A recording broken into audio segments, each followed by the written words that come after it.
wa ala alihi wa sahbihi ajma'in wa man tabi'ahu bi ihsan ila yaumiddin. Rabbi a'udzu bika min hamadati syayatin wa a'udzu bika rabbi ay yahdurun. Subhanaka la ilma lana illa ma 'allamtana innaka antal alimul hakim. La haula wa la quwwata illa billahil aliyyil azim. Yang saya hormati pimpinan Pondok Pesantren Qalbun Salim Ki Haji Asep Sebuah MA, yang saya hormati guru kita, penceramah kita, orang tua kita, Bapak Kiai Haji Peri Nur dari Kispa. Mudah-mudahan mereka senantiasa diberikan sehat walafiat. Amin ya Allah ya Sayyid. Yang hormati Al-Maqaram Ustaz Ihsan Mansur, Ustaz Anwar Hadi, Ustaz Tahmid Wijaya, Ustaz Cecep. Yang saya hormati Ustaz Haji Deden Delami DKM Masjid Nur Jihad. Yang saya hormati Bapak Haji Sanusi. Yang saya hormati Ustaz Haji Ujan Karim, Ibu Ustazah Mumun, Pak Ustazah yang lain, bil khusus anak mertua saya hadir hari ini. Alhamdulillah. Amin ya Rabbi. Setahun baru hadir dan berkah. Yang saya hormati Ustazah Haji Aminah, semua para ustazah, ibu jamaah, orang-orang tua kita yang hari ini hadir, mudah-mudahan Allah berikan keberkahan. Amin. Puji dan syukur senantiasa kita panjatkan kehadirat Allah Subhanahu wa taala atas karunia nikmatnya. Di pagi menjelang siang ini kita duduk bersama dalam rangka zikir bulanan yang mudah-mudahan dengan zikir kita selalu mengingat Allah Subhanahu wa taala. Ya, orang tua kita lupa di pojokan Bapak Komarudin. Gimana ingetin keluar aja lihat. Bapak RT Sofian Kabir dan Bapak Sofian DKM Arido, semua selamat beriring salam surga terlimpah tercurah kepada Nabi besar kita Nabi Muhammad, beserta keluarganya, para sahabatnya, dan kita selaku umatnya. Ibu bapak jamaah yang dimuliakan Allah, kita merindukan Palestina merdeka, benar Bu? Karena jasanya besar. Nanti kayak kita akan bahas semua. Indonesia diakui merdeka itu oleh Palestina. Amin apa Bu? Amin ya. Makanya luar biasa ungkapan-ungkapan sering kita dengar, barang apabila umat Islam sholat subuhnya seperti sholat Jumat, maka Yahudi tidak nyenyak tidur, berarti kalah.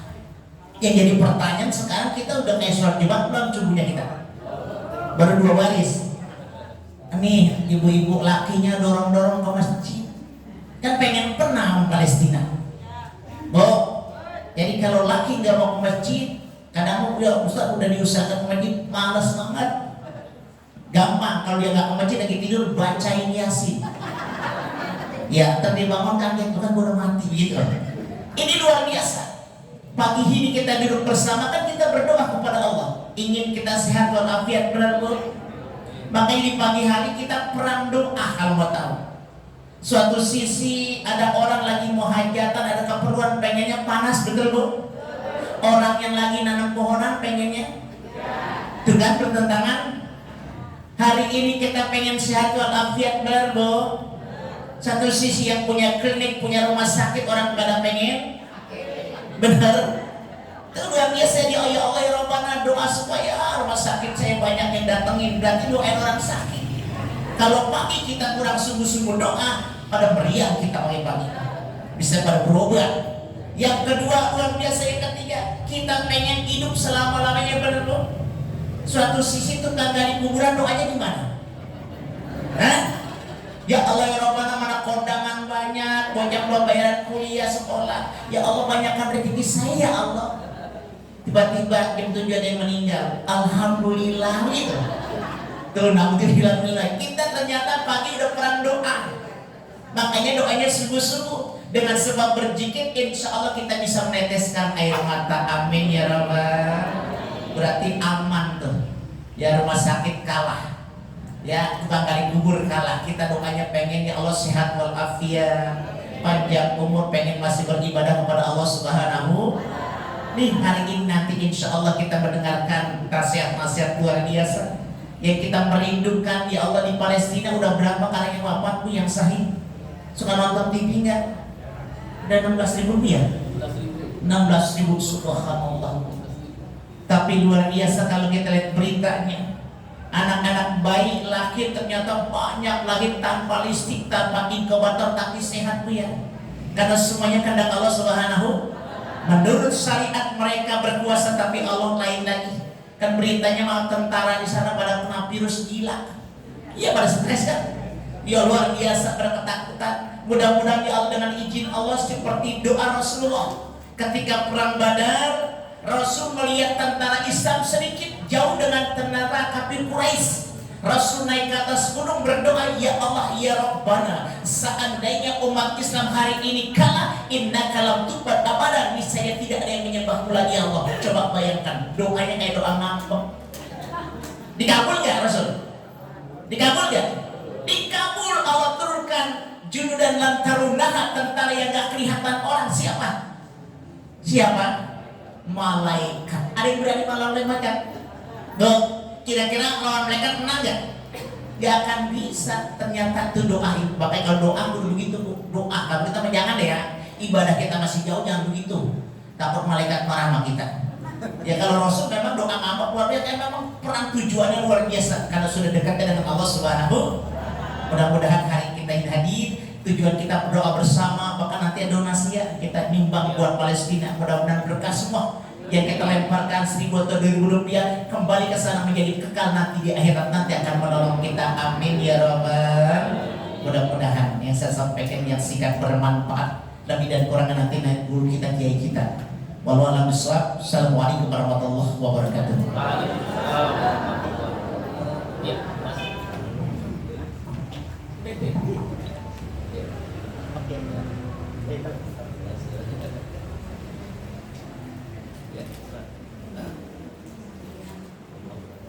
Kami ucapkan terima kasih kepada Ustaz Syarifudin Az-Zikra atas tausiah singkatnya pada pagi hari.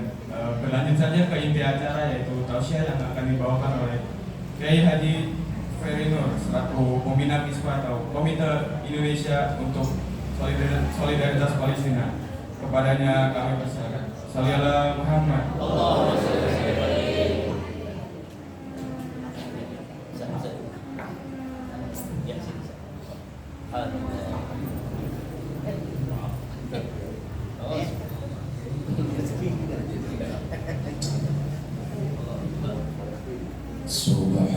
Subhanallah walhamdulillah wa la ilaha illallah wallahu akbar. Subhanallah walhamdulillah wa la ilaha illallah wallahu akbar. Subhanallah walhamdulillah wa la ilaha illallah wallahu akbar. Assalamualaikum warahmatullahi wabarakatuh.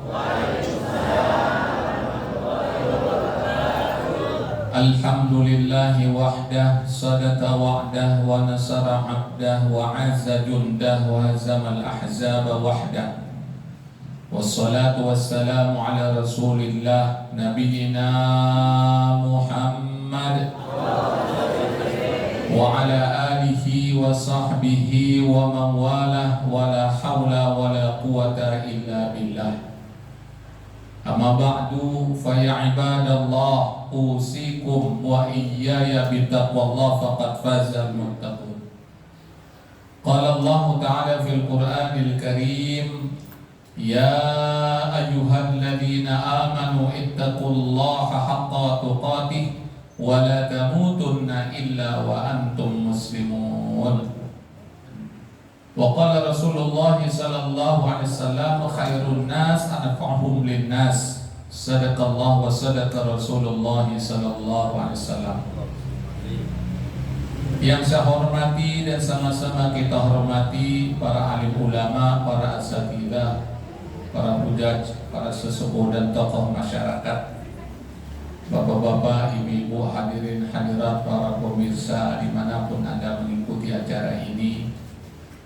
Wabil khusus yang sama-sama kita hormati pimpinan pesantren Qalbun Salim, Bapak Kiai Haji Asep Saifullah MA, Ustaz Saifuddin Azikra, pimpinan Majelis Taklim yang berhadir dalam pertemuan kita saat ini.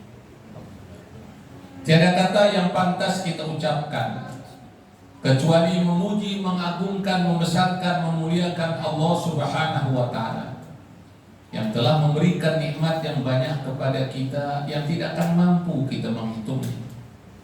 Wa in ta'uddu ni'matallahi la tuhsuha. Sekiranya kamu menghitung-hitung nikmat Allah, kamu tidak akan mampu menghitung. Dari ujung rambut sampai ujung kaki, organ yang ada dalam tubuh kita, sebutlah satu persatu yang namanya jantung, paru-paru, ginjal, usus, empedu. Kita dapat menghirup oksigen secara gratis tanpa ada tagihan setiap bulan. Bisa melihat, bisa mendengar, bisa berbicara, bisa melangkahkan kaki, mengayunkan tangan. Itu adalah nikmat dari Allah Subhanahu wa Ta'ala. Tapi ada nikmat khusus yang Allah berikan kepada kita, yaitu nikmat iman, nikmat Islam, dan nikmat ukhuwah Islamiyah. Dan dengan nikmat itu kita dapat berhadir di tempat yang mulia ini, tempat yang penuh berkah, tempat yang diberikan rahmat oleh Allah Subhanahu wa Ta'ala. Kenapa saya bisa bicara semacam itu? Karena di tempat ini kita membaca Al-Quranul Karim, membaca firman Allah Subhanahu wa Ta'ala, membaca kalam Allah, apatah lagi tadi dibacakan khatam Quran, doa khatam Quran. Dalam hadis yang diriwayatkan oleh Dailami, ketika dibacakan khatam Quran, 60.000 malaikat mendoakan untuk rahmat bagi orang yang hadir. Amin ya Allah. Maka beruntung kita nih didoain oleh malaikat.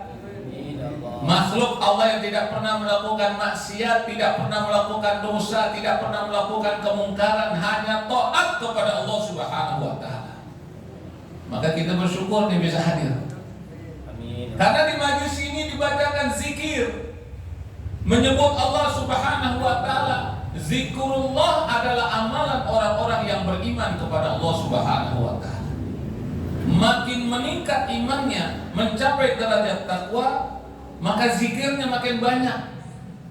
Makanya kita lihat para nabi, para rasul, sahabat, waliullah, orang-orang soleh, lisannya senantiasa berzikir menyebut Allah Subhanahu wa Ta'ala.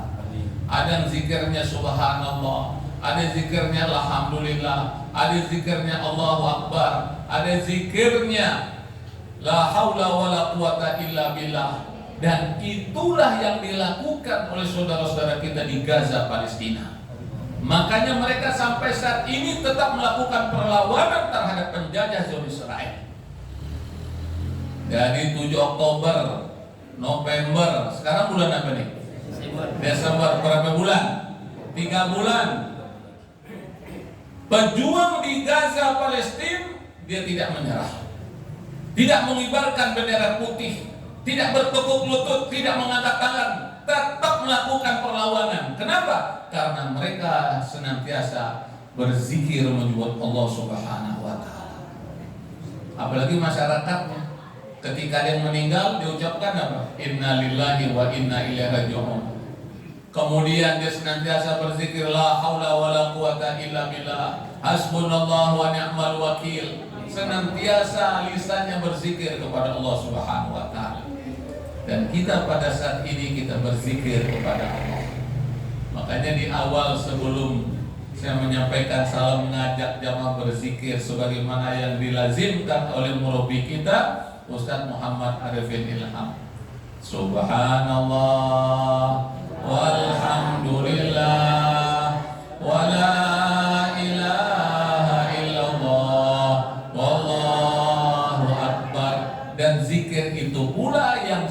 biasa dibaca oleh jamaah umroh atau jamaah haji ketika melakukan tawaf. Mudah-mudahan kita semua bisa menunaikan ibadah haji dan umroh. Kita bisa ke tanah suci melakukan tawaf, melakukan sholat di Masjidil Haram, sholat di Masjid Nabawi, berziarah ke makam Rasulullah Sallallahu Alaihi Wasallam, dan kita dapat sholat di Masjidil Aqsa dalam keadaan iman, dalam keadaan aman, dalam keadaan nyaman, dan Palestina merdeka dengan ibu kotanya Al-Quds. Jamaah yang dimuliakan oleh Allah Subhanahu Wa Taala. Kemudian di majlis ini kita juga banyak berdoa kepada Allah. Kenapa kita berdoa? Doa silahul mukmin. Doa itu senjatanya orang mukmin. Makanya kita sering berdoa. Nabi ngajarkan doa. Bangun tidur aja doa. Mau tidur lagi kita doa. Makan kita doa. Habis makan kita doa. Ke toilet kita doa. Keluar dari toilet kita berdoa. Kenapa kita berdoa? Untuk menegaskan kita ini makhluk Allah yang dhaif, yang lemah. Apapun pangkat kita, apapun status kita, apapun pendidikan kita, ketahuilah kita sebagai hamba Allah yang dhaif. Jangan sombong dan angkuh. Orang yang sombong, orang yang angkuh, yang tidak mau berdoa kepada Allah Subhanahu wa Ta'ala. Kenapa demikian? Karena yang memerintahkan berdoa adalah Allah Subhanahu wa Ta'ala.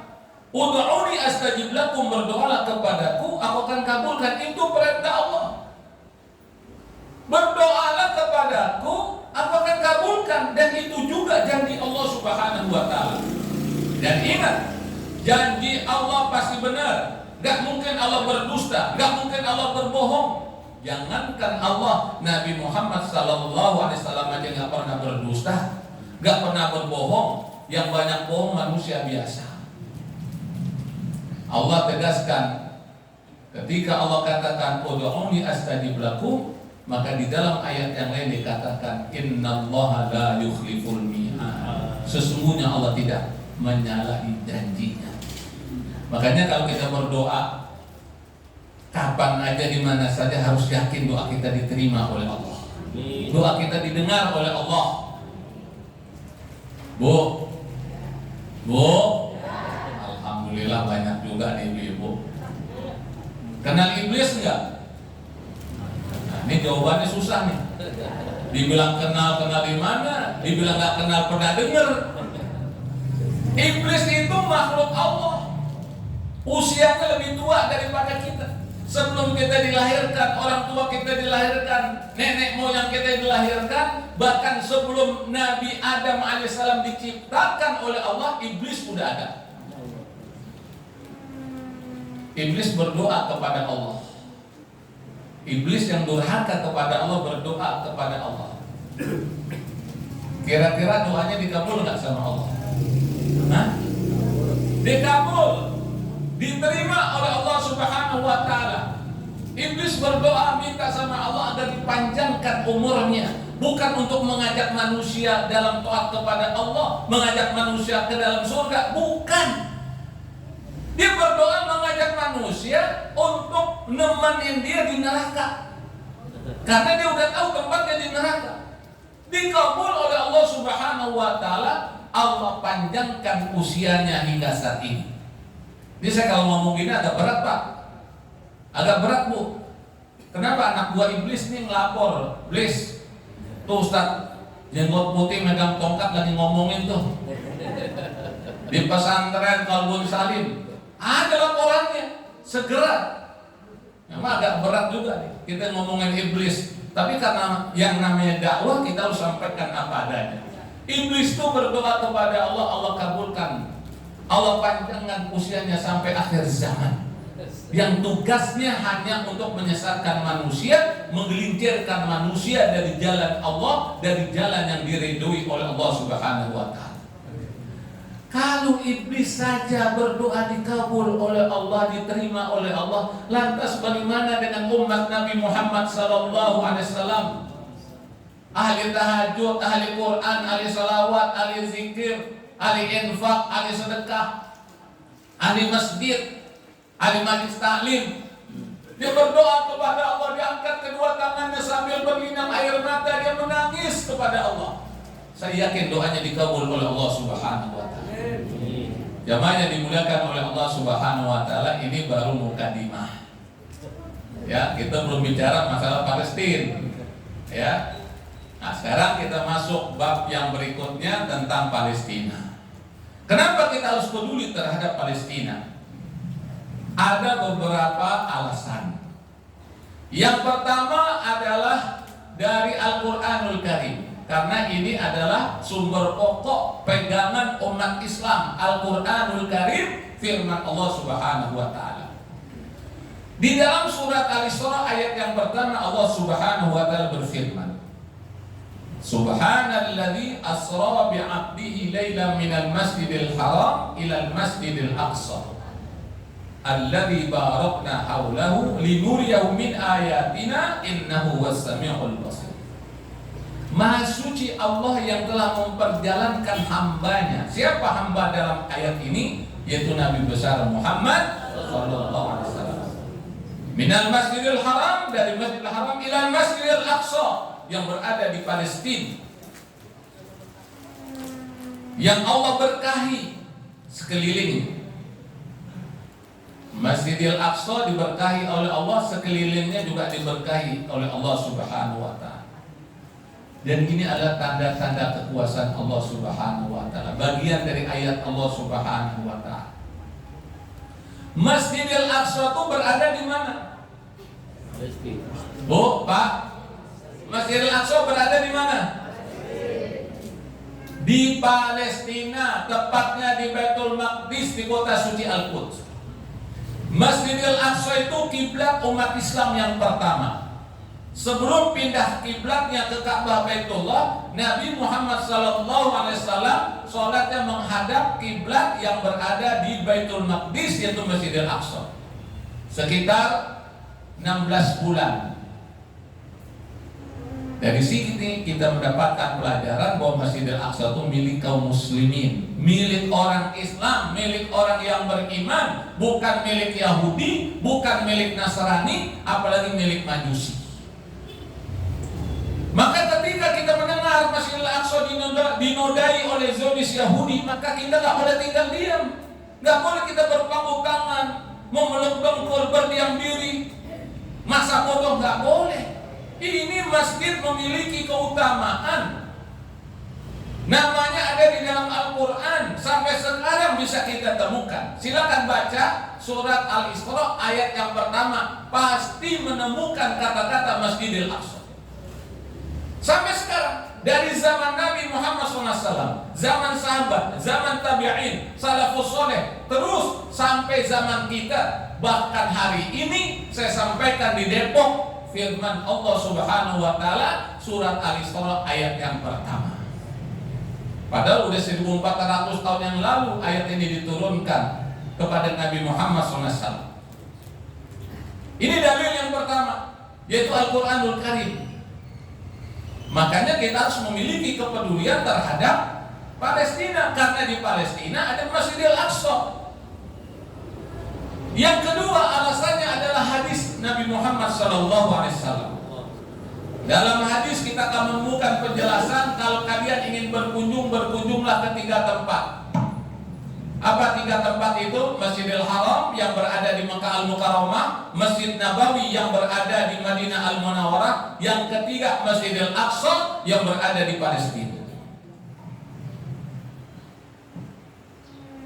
Ini penjelasan dari Nabi Muhammad SAW. Bahkan Rasul memberikan motivasi. Siapa yang sholat di Masjidil Haram, nilainya 100.000 kali dibandingkan masjid yang lainnya. Siapa yang sholat di Masjid Nabawi, nilainya 1000 kali dibandingkan masjid yang lainnya. Siapa yang sholat di Masjid Aqsa, dalam satu riwayat mengatakan 500 kali, dalam riwayat yang lain 1000 kali dibandingkan masjid yang lainnya. Kalau bukan milik kaum muslimin, nggak mungkin Rasul bersabda semacam itu. Nggak mungkin Rasul menyuruh kita untuk berkunjung ke tempat yang mulia itu. Karena itu milik kaum muslimin, maka kita harus ada perhatian kepada Masjidil Haram, Masjid Nabawi, dan Masjidil Aqsa.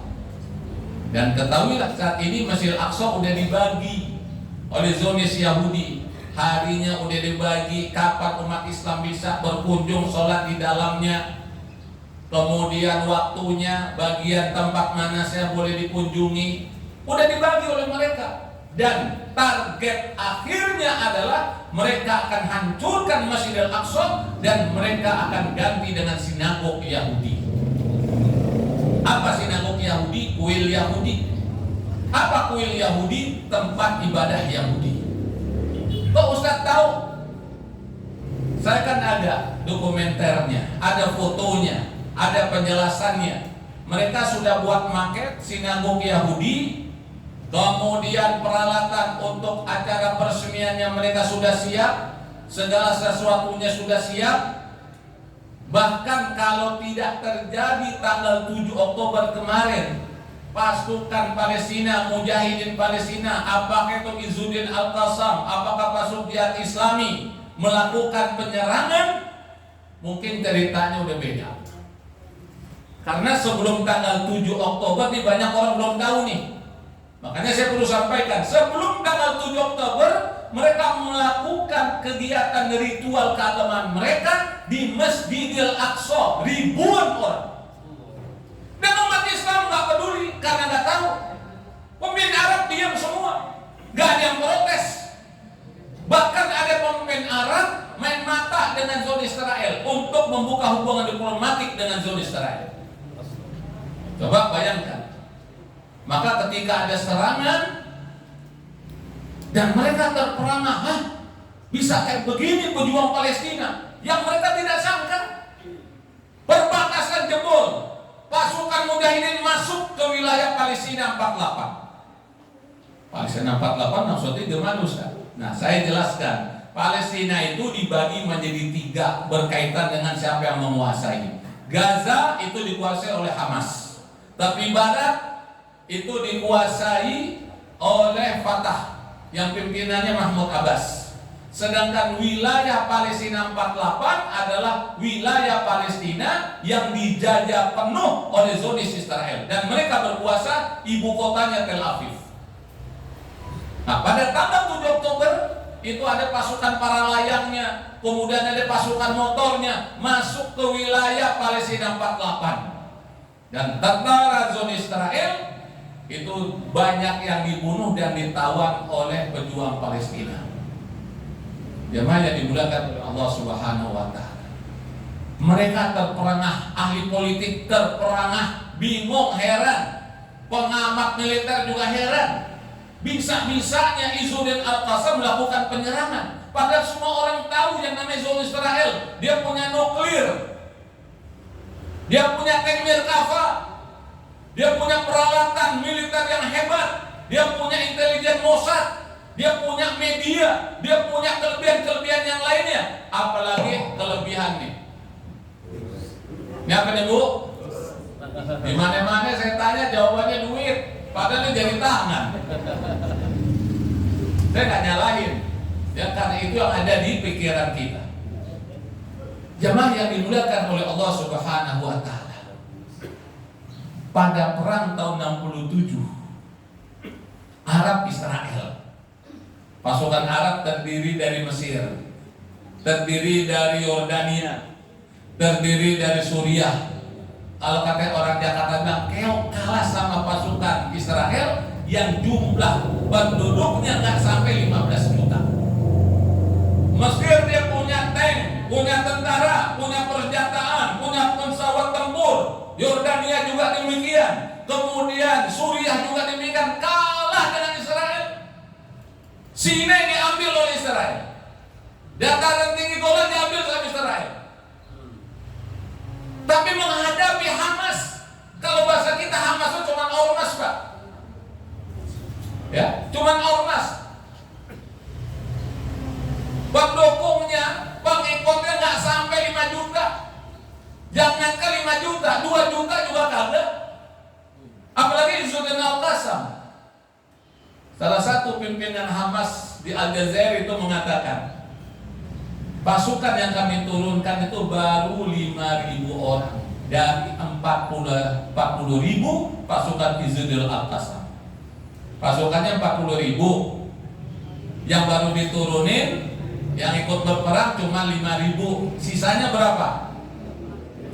Nah, silakan pakai kalkulator juga nggak apa-apa dah. 40.000 kurang 5.000, berapa jumlahnya? 35.000 masih standby di bawah tanah, di terowongan-terowongan, menunggu instruksi. Lihat bagaimana ketaatan mereka kepada pimpinan. Gak gerabak gerubuk, gak maunya sendiri. Gue pengen mati syahid nih, enggak. Gue pengen bertempur lawan Israel, begitu aja, enggak. Ikut komando, ikut SOP. Disitulah keberkahan Allah berikan. Disitulah rahmat Allah berikan. Disitulah kemenangan Allah berikan. Ada ketaatan kepada pemimpin yang soleh, pemimpin yang berjuang di jalan Allah Subhanahu wa Ta'ala. Nah, jemaah yang dimulakan oleh Allah Subhanahu wa Ta'ala. Jadi berdasarkan hadis Nabi Muhammad SAW, kita disuruh ke sana. Ada seorang wanita di zaman Rasulullah SAW bertanya, "Ya Rasulullah," namanya Maimunah. Di sini ada yang namanya Maimunah? Ada. Kalau Mumun ada ya. Ini namanya Maimunah bertanya kepada Rasulullah, "Ya Rasulullah, bagaimana kalau kami tidak bisa ke sana? Mungkin karena peperangan, mungkin karena sakit, mungkin karena halangan yang lainnya, mungkin karena uzur yang lainnya. Apakah kami tetap berdiam diri saja?" Kata Rasulullah, "Tidak. Kamu harus tetap memiliki kepedulian." Bagaimana cara kepeduliannya? Kamu berikan biaya, kamu berikan uang untuk beli minyak sehingga ada penerangan di Masjidil Aqsa. Karena penerangan pada saat itu menggunakan minyak, mungkin minyak zaitun untuk penerangan. Dengan penerangan itu orang bisa ke masjid. Dengan penerangan itu orang bisa sholat. Dengan penerangan itu orang bisa membaca Quranul Karim. Dengan penerangan itu orang bisa itikaf, melakukan ibadah di dalam masjid. Itu yang diserukan oleh Rasulullah SAW. Jadi nggak boleh kita berdiam diri terhadap Masjidil Aqsa, terhadap perjuangan dari Palestina. Sama juga sekarang. Saudara kita udah 3 bulan dibantai, dibombardir. Kata orang Jakarta bilang, nggak sejengkal tanah pun dibom oleh zon Israel. Rumah dibom oleh zon Israel. Ini apa ini? Pesan sponsor nih dari kopi kita. Ya, kita lanjut lagi. Jazakumullah khairan katsira. Rumah dibombardir oleh zon Israel. Sekolahan dari mulai TK-nya sampai universitasnya dibombardir oleh zon Israel. Puluhan masjid dibombardir oleh zon Israel. Gereja juga dibombardir oleh zon Israel. Rumah sakit dibombardir oleh zon Israel. Saya tanya kepada jamaah, biadab nggak? Zolim nggak? Kalau biadab, kalau zolim, kenapa nggak dihentikan? Oh, saya kan nggak punya kekuasaan, Pak Ustaz. Saya kan bukan presiden, saya kan bukan raja, saya bukan perdana menteri. Jamaah yang dimulakan oleh Allah Subhanahu wa Ta'ala, untuk menghentikan kebiadaban yang terjadi, nggak nunggu kita jadi presiden, nggak nunggu kita jadi raja, nggak nunggu kita jadi perdana menteri, nggak nunggu kita jadi orang hebat. Potensi yang Allah sudah berikan kepada kita, manfaatkan. Apa itu? Doa.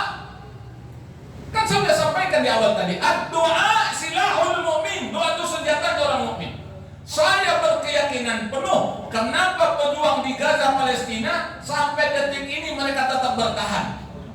Kenapa? Karena doa kaum muslimin dari seluruh dunia.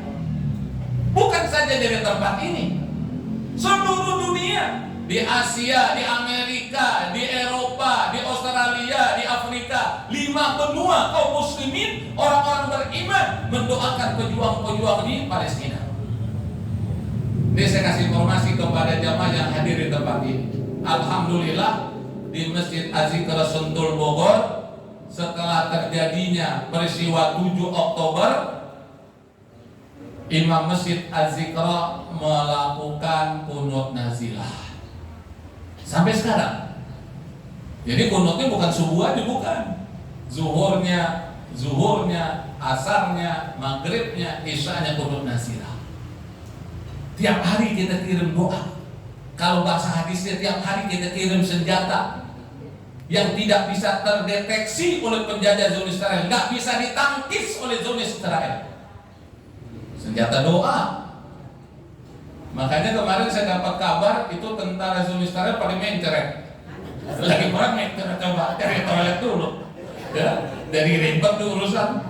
Ya. Itu tank-tank Mirkava yang harganya miliaran, ya hancur oleh senjata Al-Yasin 105. Senjata produk dari pejuang-pejuang Palestina, bukan impor, bukan. Makanya zona Israel bingung mau jual tank Mirkava sama senjata Al-Yasinnya aja hancur.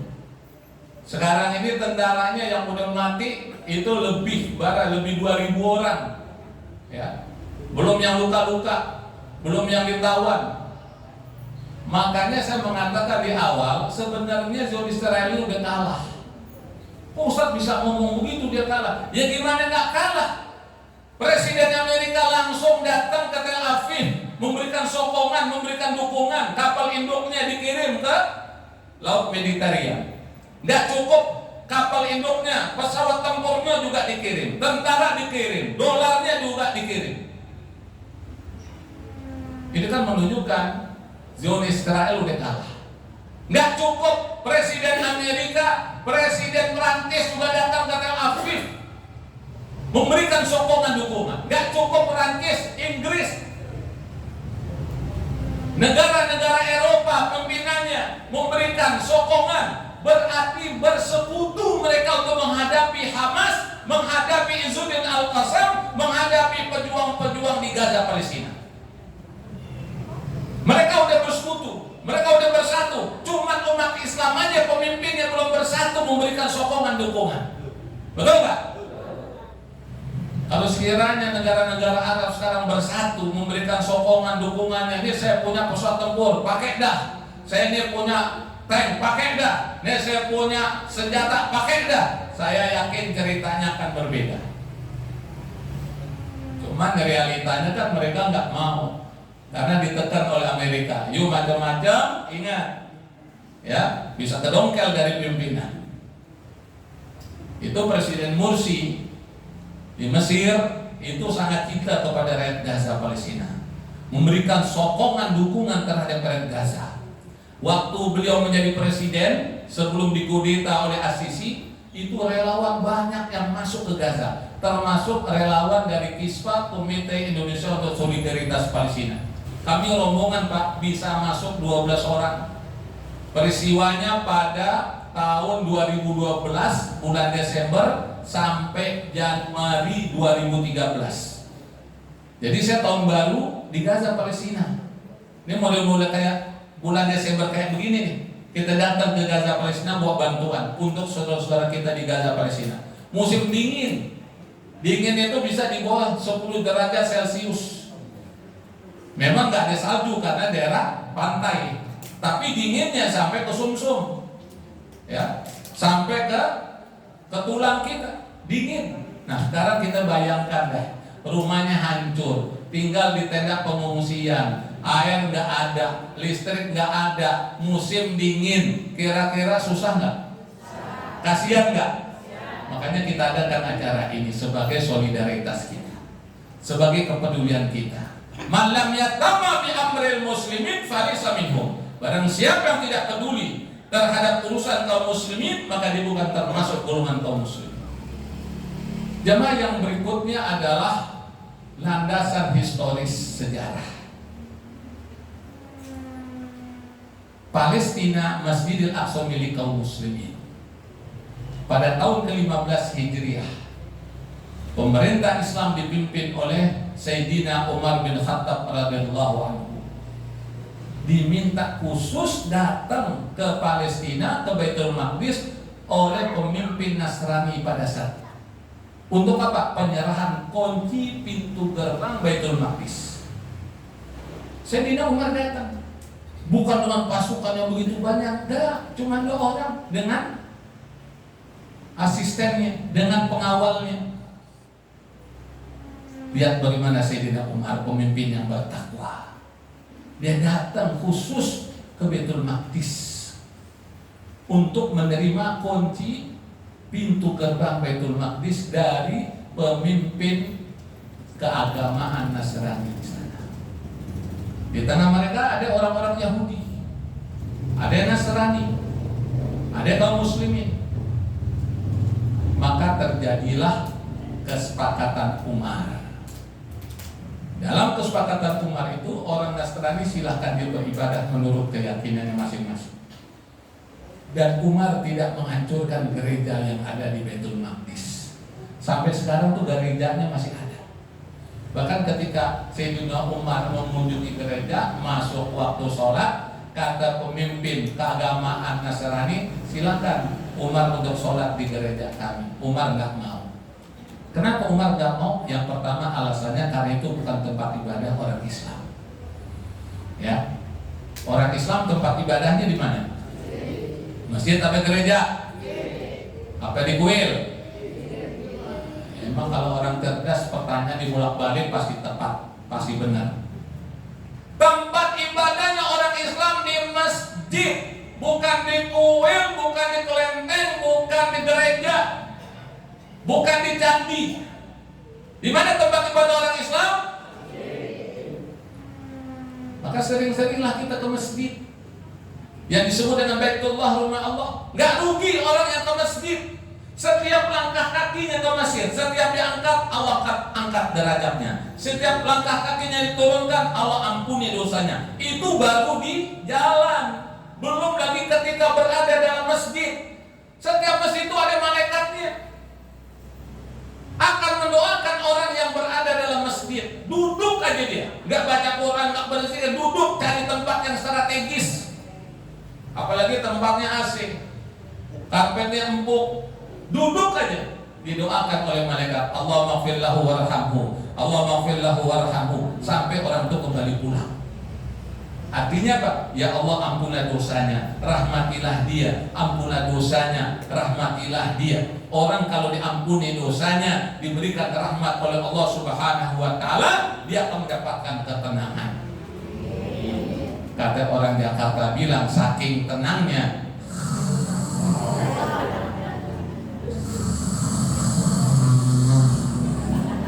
ada nggak yang begitu? Ada nggak yang begitu? Saya bukannya nyindir, bukan. Kalau ada saya ucapkan alhamdulillah, saya ceramah ada yang tenang. Mungkin di rumah nggak tenang karena anaknya bejibun. Ini bahasa tinggi nih. Anaknya banyak. Di luar nggak tenang. Kenapa tukang tagih datang terus? Di pasar nggak tenang karena nggak ada orang yang belanja. Puyeng dia, mumet pikirannya. Maka solusinya datang ke masjid. Apalagi kalau kita memenuhi sunnah dari Rasulullah SAW. Kita masuk ke masjid, Allah maftah li abwaab rahmatik. Ya Allah, bukakanlah pintu-pintu rahmatmu. Di situ kalimatnya abwaab, bentuk jamak. Tanya sama guru-guru kita. Jadi pintu-pintu rahmat itu akan dibuka oleh Allah Subhanahu wa taala. Apalagi dia masuk sholat 2 rakaat tahiyatul masjid. Setelah itu dia berdoa kepada Allah. Apa problemnya? Apa masalahnya? Ngadu sama Allah. Udah banyak contoh kasus orang punya problem datang ke masjid, dia berdoa kepada Allah, Allah kabulkan doanya, Allah terima doanya, Allah berikan solusi terhadap problem yang sedang dihadapi. Termasuk acara zikir nih, model kayak begini. Kalau acara-acara zikir semacam ini, selawat semacam hadir. Nanti dipimpin oleh guru kita berdoa kepada Allah Subhanahu wa taala. Maka diberikan jeda. Biasanya kalau Ustaz Arifin begitu. Silakan bunda, ayahanda ada doa khusus minta kepada Allah. Silakan minta sama Allah. Ya Allah kabulkan ya Allah. Dalam majlis yang dihadiri ribuan orang, diaminkan oleh malaikat. Makanya orang habis menghadapi zikir, ikut zikir, tenang dia. Apalagi ada snacknya. Saya nggak tahu nih habisnya apa ada kebuli apa nggak ada nih. Ya, kalau ada kebuli lebih enak lagi udah, ya kan? Ya. Ini snack begini aja, alhamdulillah minta kagak apa kagak, tahu-tahu udah diantarin kayak saya tadi kan. Minumannya 2 gelas. Ini saya kasih tahu nih bocoran nih, yang satu kopi, yang satu teh, ya kan? Rezeki dari Allah. Padahal saya nggak masak airnya, nggak beli kopinya, nggak beli gulanya, tahu-tahu udah di depan kita. Nah, jemaah yang dimuliakan oleh Allah Subhanahu Wa Taala, kembali kita kepada bahasa, ada nilai dari hadis Rasulullah SAW, nilai historisnya. Nah, nilai historis yang lain adalah kita lihat dalam sejarah, kita ini berhutang budi kepada rakyat Palestina. Sekarang mah enak ngomong merdeka, merdeka, sambil mengepalkan tangan berteriak.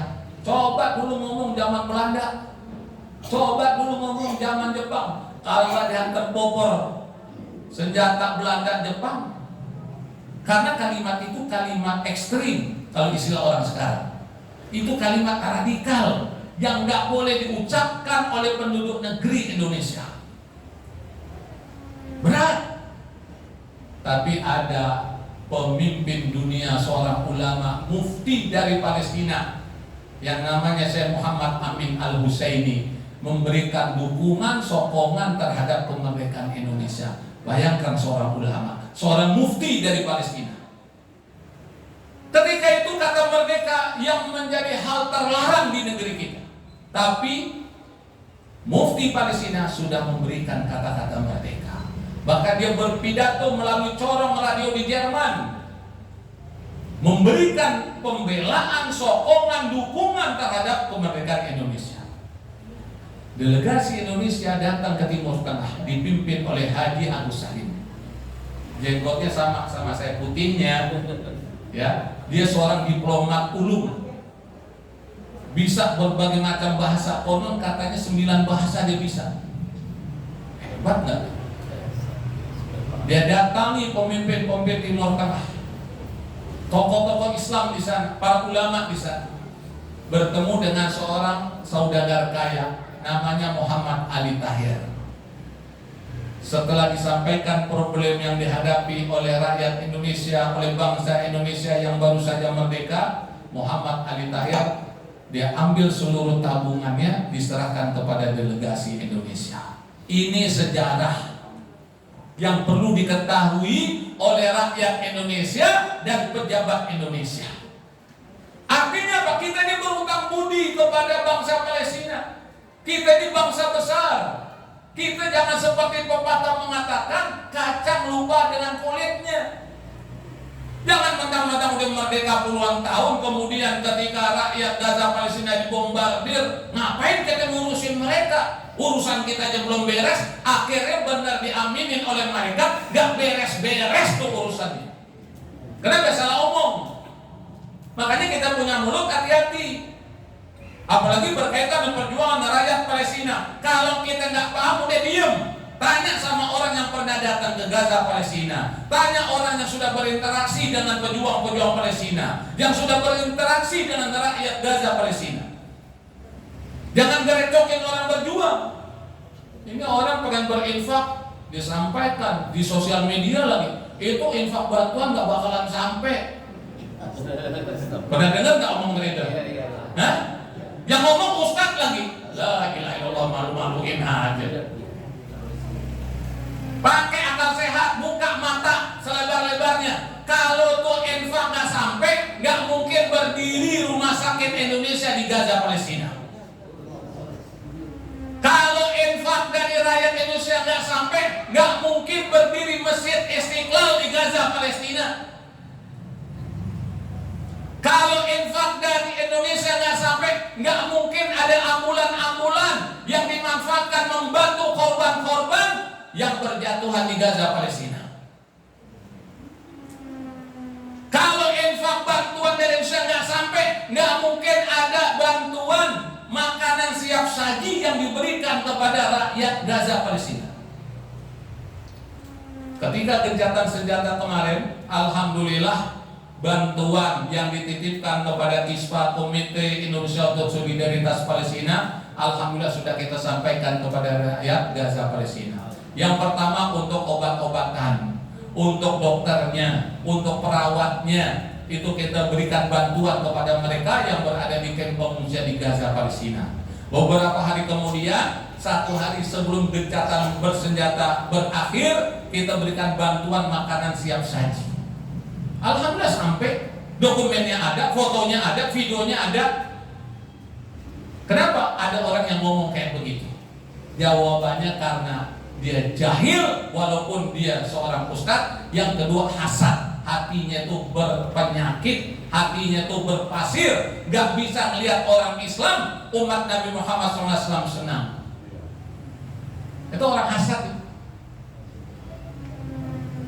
Jadi bantuan kita sampai, makanya kita berikan kepada yang kita percaya, yang udah kita ketahui bagaimana sepak terjangnya membantu rakyat Palestina. Kalaupun ada 1-2 oknum, ya namanya juga manusia hidup, ya kan? Ada yang nilep-nilep, ada aja, ya kan? Tapi kalau kami insya Allah, karena kami sudah komitmen, 1 lembar pun tidak kami ambil, 1% pun juga tidak kita ambil. Kenapa? Karena itu amanah untuk saudara kita di Gaza Palestina. Orang ngasihnya 5 juta, 55 jutanya kita kasih. Bahkan sebelum saya berangkat kemarin menyampaikan bantuan, perlu saya sampaikan nggak di sini? Perlu saya sampaikan nggak di sini? Ini acara di live ya. Jadi yang di rumah juga nonton, yang di jalanan nonton, no problem, nggak jadi masalah, ya. Karena kita menyampaikan kebaikan.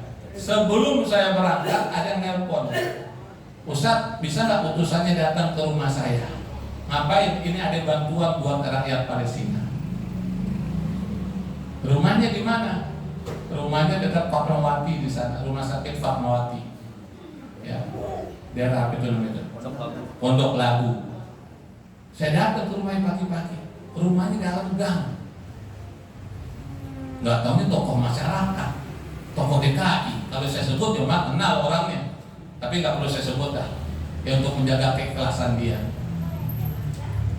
Setelah saya duduk ngobrol-ngobrol, dikasih amplop coklat. Saya bilang saya mau berangkat. Kalau duit rupiah saya repot nanti nukerinnya, saya bilang. Karena kita bawanya pakai dolar, ya, bukan pakai rupiah. Kalau rupiah kan jadi gede duitnya, jadi banyak gitu. Jadi membuat perhatian orang. Akhirnya dikasih ke duit. Saya buka, ada dolar. Berapa duitnya coba? Nggak tahu, usah yang lihat. Nih saya kasih tahu, duitnya $25.000. Yang hitung $25 berapa? Nah, coba kali 15. Oh, gunain apa ini udah? Coba 25.000 kali 15.000. Nah, ya mau banyak. Hampir 400 juta satu orang coba. 100 juta ya. Kalau saya selipin 2 lembar bisa nggak? Hah? Nggak 2 lembar, selembar dah. Orang $100 saya bisa, tapi saya nggak mau. Kenapa? Karena ini amanah. Orang kalau udah tidak melaksanakan amanah, kalau dia khianat, walaupun busa dia ngomong, orang nggak bakalan yakin. Allah tidak akan berikan karomah. Semuanya saya berikan. Kenapa? Karena yang kita cari ridho Allah. Saya sampaikan kepada teman-teman, jadikan ini amalan unggulan kita. Kenapa amalan unggulan? Karena nggak semua orang bisa melakukannya. Dan amalan unggulan itulah yang akan mengantarkan seseorang hamba Allah masuk surga tanpa hisab. Jadi kita harus punya amalan unggulan nih. Apakah tahajudnya, apakah zikirnya, apakah sholawatnya, apakah dakwah kita, apakah infak kita, apakah santunan kita, kepedulian kita. Kita harus punya amalan unggulan. Walaupun nggak banyak, 1 tapi serius. Nah, jemaah yang dimulakan oleh Allah Subhanahu wa Ta'ala. Makanya di mana saya nggak salut dengan orang-orang Gaza Palestina. Mereka menjadi magnet. Ini hari apa nih sekarang? Hari Ahad. Ini hari Ahad di beberapa tempat mengadakan aksi solidaritas Palestina. Ada di Jogja, Kirap, Palestina, kemudian di Tangerang Selatan juga mengadakan, kemudian di Medan, hampir setiap pekan. Bahkan di Amerika, di Inggris, notabene bukan Islam, ada perempuan gak pakai jilbab, rambutnya pirang, saya lihat Orang ada videonya, ada fotonya, tapi mereka peduli terhadap urusan Palestina. Maka sangat aneh kalau ada orang katanya ngaji, katanya dakwah, katanya ceramah, kemudian nggak peduli terhadap urusan Palestina. Ini patut dipertanyakan. Rakyat Palestina itu kan umat Nabi Muhammad SAW. Kaum muslimin, Tuhannya sama dengan Tuhan kita, nabinya sama dengan nabi kita, kitab sucinya sama dengan kitab suci kita, agamanya sama dengan agama kita. Innamal mu'minuna ikhwah. Sesungguhnya orang mukmin itu bersaudara. Kalau saudara kita mengalami penderitaan, kesulitan, dizolimi, maka kata Rasulullah SAW, unsur akhaka zaliman aw madluman. Hadis ini diriwayatkan oleh Bukhari dan Muslim. Ini perintah dari Rasulullah SAW. Tolong saudara kamu yang melakukan kezoliman dan yang diperlakukan secara zolim. Sekarang saudara-saudara kita dizolim oleh Zionis Israel. Udah 3 bulan. Dan secara historis kita ini memiliki hubungan dengan Palestina. Bahkan jauh di zaman Wali Songo sebagai kota kembar di dunia. Ada di Jawa Tengah namanya Kudus, Kota Kudus. Ada Sunan Kudus. Di Kudus, Bu, Pak, para pendengar, pemirsa yang saya hormati, ada masjid namanya Masjid Al-Aqsa, bukan Masjid Kudus, Al-Aqsa. Sama, kotanya Kota Kudus, masjidnya Masjid Al-Aqsa. Di Palestina ada kotanya Kota Al-Quds dan masjidnya Masjid Al-Aqsa. Sama. Jadi dari zaman Wali Songo sudah terjalin hubungan kita dengan Palestina. Apalagi zaman kemerdekaan. Makanya kita mengucapkan terima kasih kepada Menteri Luar Negeri Indonesia yang memberikan sokongan, dukungan tegas kepada saudara-saudara kita di Palestina, khususnya di tataran dunia internasional. Nah, jemaah yang dimuliakan oleh Allah Subhanahu wa taala. Yang jadi pertanyaan, bagaimana cara kita mendukung, membantu saudara-saudara kita di Palestina. Sebelum itu saya lihat dulu jam saya. Kita sampai jam berapa ini? Sampai zuhur apa sampai asar? Hah? Apa sampai duha? Ini saya tanya dulu nih, tergantung pesanan. Ya. Karena saya datang nih, terus terang saya sampaikan, saya datang nggak dijemput, pulang nggak diantar. Tapi bukan di Langkung, bukan. Ya. Ini Ustadz Ferry Nur nih dari Azikra Sentul. Ya, sahabat murabi kita Ustadz Muhammad Arifin Ilham. Tadi belum dijawab tuh. Sampai asar, zuhur, apa sampai duha? Duha, kelamaan lagi. Ini habisnya saya masih ada acara lagi di Menteng nih. Ya. Sebagaimana diamanahkan oleh guru kita sampai jam 7 insya Allah. Kurang-kurang dikit ya, tolong dimaklumin aja dah. Ya. Nah, lantas bagaimana upaya kita membantu saudara-saudara kita? Bukan berarti setelahnya acara bubar kita berbondong-bondong ke Gaza Palestina. Enggak, saya juga paham. Kita nggak bisa terbang karena kita bukan burung. Kita nggak bisa nyelam karena kita bukan ikan. Kita bukan Superman, kita manusia biasa. Tapi ada cara yang bisa kita lakukan. Yang pertama, doa. Tadi udah saya sebut. Upayakan setiap waktu, setiap kita berdoa, kita selipkan doa untuk saudara-saudara kita di Palestina. Bahkan tadi kita dengar ketika doa khatam Quran, jazakumullah khairan katsira, ya, kepada membaca doa khatam Quran, anak dari guru kita ya. Iya, Muhammad Fazal Ilham, mudah-mudahan jadi anak yang soleh, hafal Quran, jadi ulama, jadi pejuang Islam, bermanfaat untuk umat Nabi Muhammad SAW, bermanfaat untuk agama dan negara. Amin. Tadi diselipin tuh doanya, alhamdulillah, segera saya. Padahal tadi saya kesini bawa mobil sendiri kan, ya, maksudnya nyetir sendiri, bukan, ya nyetir sendiri. Seger jadi, alhamdulillah. Nah, makanya kita selipin nih. Nggak bisa pakai bahasa Arab, boleh bahasa Indonesia. Ya Allah, tolong saudara-saudara kami di Gaza Palestina, ya Allah, beri kesabaran kepadanya, ya Allah. Yang meninggal jadikan mereka syahid di jalan-Mu, ya Allah. Yang sakit, ya Allah, sembuhkan mereka, sehatkan badannya, ya Allah, panjangkan umurnya, ya Allah. Rumah mereka yang hancur, ya Allah, ganti dengan yang baru, ya Allah. Masjid mereka yang hancur, ganti, ya Allah, dengan yang lebih indah lagi, ya Allah. Kita selipkan doa kita. Setiap kita berdoa, malaikat yang ada sekeliling kita ini akan mengaminkan. Makanya kita harus yakin.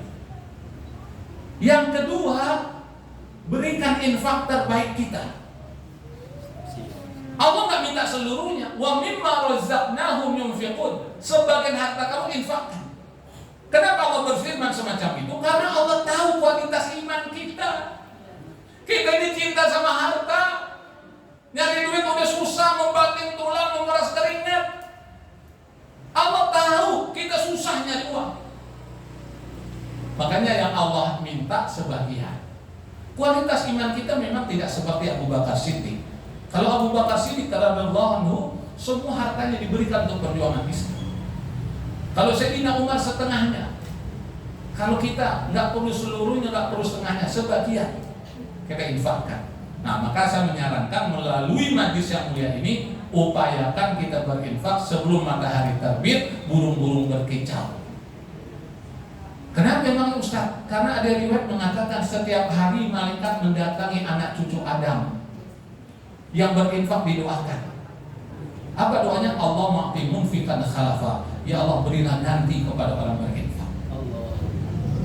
Makanya ada seorang ustaz, itu di kamarnya ada botol mineral, ya. Kalau dia bangun, sebelum keluar kamar dia udah infak duluan. Sebelum dia ke masjid, dia udah infak duluan. Nanti ke masjid infak lagi, ya. Nanti di tempat yang lain dia infak lagi. Kenapa? Untuk mengambil fadilah dari doa malaikat Allah ma'ti munfiqan khalafa. Yang kedua, untuk dilindungi oleh Allah Subhanahu wa taala dari balak, dari kesulitan, kesusahan. As-sadaqatu tadfa'ul bala. Sedekah itu penolak bala. Jadi ketika kita keluar rumah, kita udah enteng aja deh.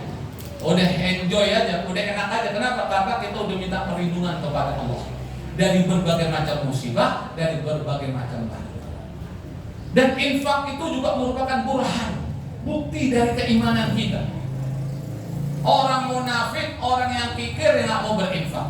Makanya kita jangan sampai termasuk orang yang kikir, bin bakir, bin pelit, bin sampili, bin ceker, bin koret, bin medit. Apalagi jangan sampai kita semacam ini. Orang yang pelit itu nggak disukain. Jangankan orang lain, keluarga aja nggak suka, apalagi suami pelit. Apalagi orang tua pelit, nggak disukain sama keluarganya, nggak disukain apalagi sama tetangga. Nah, maka kita harus jadi orang yang dermawan. Yang bisa kita berikan, yang bisa kita bantu, kita bantu.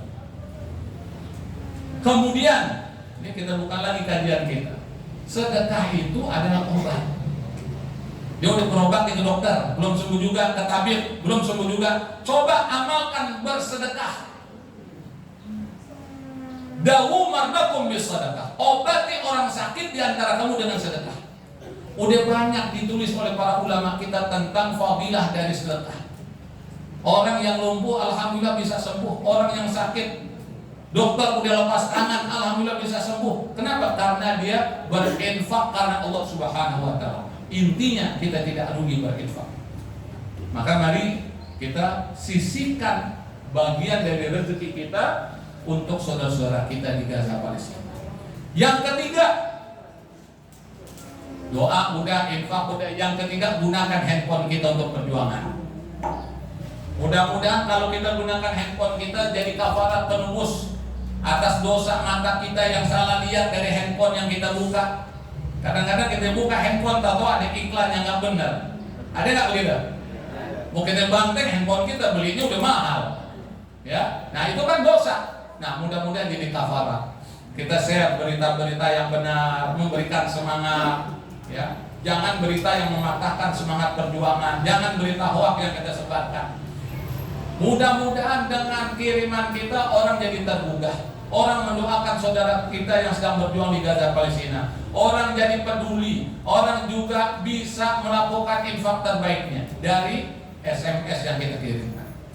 Nah berikutnya lagi, jalin tali silaturahim. Ketika ada acara aksi kepedulian, saya dengar di Depok kemarin ada acara kepedulian Palestina. Ya. Ribuan orang tuh saya lihat itu di video. Bagus itu. Jangan kita nanya yang ada acara siapa ya? Udah tinggal ikut aja, bukan ente minta izin ke polisian kok. Tinggal bawa badan nama niat.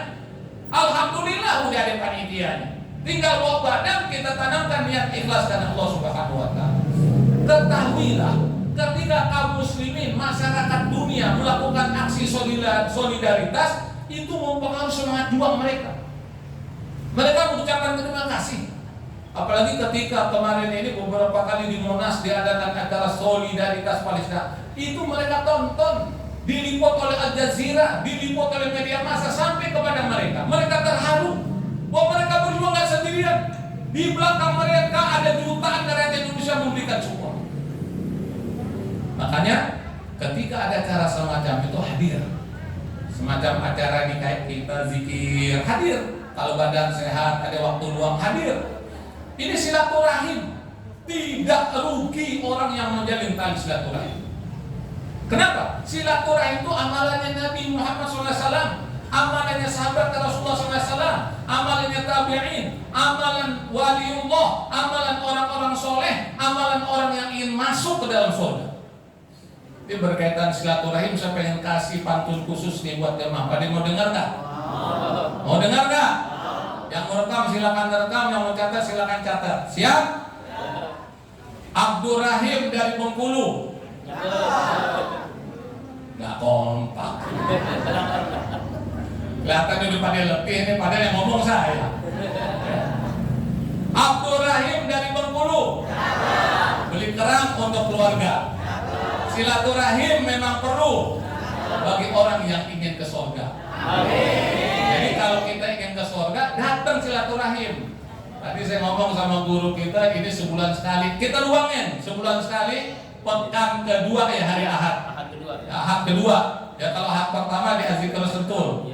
Ya kita hadir. Acara-acara ini datang nih. Kita dengar-dengar. Nih acara di mana nih? Oh di sini. Oh di sini kita datang. Karena kita lagi sehat walafiat. Alhamdulillah.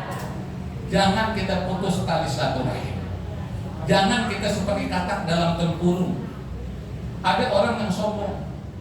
Jamaah juga ada yang sombong. Lo gak hadir pengajian, gak hadir zikir. Emang siapa yang ngisi acara? Ustaz pula, oh sorry ya, bukan guru Amin tuh. Ada model kayak begitu. Jadi kalau bukan gurunya, yang mimpin zikir dia gak mau datang. Kalau yang ceramah, kalau bukan gurunya dia gak mau datang. Ini namanya sombong. Saya pernah ngisi pengajian di masjid salah satu di Jakarta Utara, Tanjung Priok. Kata pengurus masjid, Ustaz, itu yang di pojok tuh. Ini bukan yang pojok ini, bukan. Ini ceritanya. Kalau kita sholat jemaah dia nungguin. Kalau kita selesai baru dia sholat.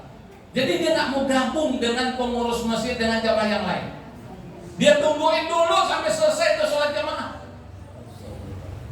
Terus kalau kita ke rumahnya nih, kita duduk nih. Kemudian kita pamit, pengen pulang. Itu dilap lagi tuh. Itu kelakuan tuh. Ada yang kelakuan model kayak gitu. Padahal yang duduk umat Nabi Muhammad, orang Islam bersyahadat. Cuman karena bukan dari jamaah dia, dari kelompok dia, dilap lagi itu tempat duduknya. Itu kelakuan tuh namanya. Dianggap najis. Padahal kita ngaji bukan untuk begitu. Rasul ngajar ini, kita bersin aja nih. Alhamdulillah. Kok pada diem? Sunnahnya doain. Jangan tanya dulu, Mas, namanya siapa? Tinggal di mana? Dari suku apa? Nggak perlu nanya-nanya begitu. Udah jelas dia mengucapkan alhamdulillah. Kita jawab ya haram. Sama juga orang ketemu, assalamualaikum. Begitu. Jangan ditanya dulu. Maaf ya, dari mana Mas? Jawab dulu tuh salam. Waalaikumsalam warahmatullahi wabarakatuh. Saya ulangi lagi nih. Assalamualaikum. Yang lengkap dong. Sunnahnya lengkap. Biar kita fadilahnya besar. Saya ulangi lagi nih. Assalamualaikum. Kan enak jawaban salamnya. Yang ngucapin salam juga enak. Doanya lengkap lagi. Selamat sejahtera berkah Allah untuk kamu. Sunnah udah dapat kita lakukan, kita hidupkan. Man ahabba sunnati faqad ahabbani wa man ahabbani kana ma'i fil jannah. Barang siapa mencintai sunnahku, maka dia mencintaiku. Barang siapa mencintaiku, maka dia akan bersamaku dalam surga. Makanya kita bersyukur kepada Allah, sunnah-sunnah Nabi kita upayakan, kita hidupkan. Zikirnya, selawatnya, doanya, silaturahimnya, kemudian yang lain-lainnya kita lakukan. Nah, jamaah yang dimuliakan oleh Allah Subhanahu wa taala, jadi silaturahim jangan diputus, dijaga. Jadi kalau ada acara aksi kepedulian Palestina dimanapun tempatnya, majlis talim apapun yang mengadakannya, kita hadir. Ya anggap aja lah reuni. Ya, kita bisa berkumpul kembali. Nah sekarang kita berkumpul di dunia semacam ini, mudah-mudahan nanti kita akan berkumpul dalam surganya Allah Subhanahu wa taala. Nah, yang terakhir ya, kita jaga keikhlasan kita. Ya, sebab kalau kita udah ikhlas, maka iblis tidak akan mampu menggoda kita. Wa la ughwiyannahum ajma'in illa ibadaka minhumul mukhlasin. Iblis berkata, aku akan menggoda mereka semuanya ajma'in, mau laki, perempuan, besar, kecil, ustaz atau murid, pejabat atau rakyat, orang desa, orang kota akan digoda oleh iblis. Yang tidak akan mampu digoda oleh iblis, yang pertama orang yang bermentalitas sebagai hamba Allah, bukan hamba perut, bukan hamba syahwat, bukan hamba rupiah, bukan hamba dolar, tapi hamba Allah. Yang kedua, dia ikhlas karena Allah Subhanahu wa taala. Innamal a'malu binniyat. Makanya saya menyarankan kalau kita hadir di majelis ilmu, banyakin niat.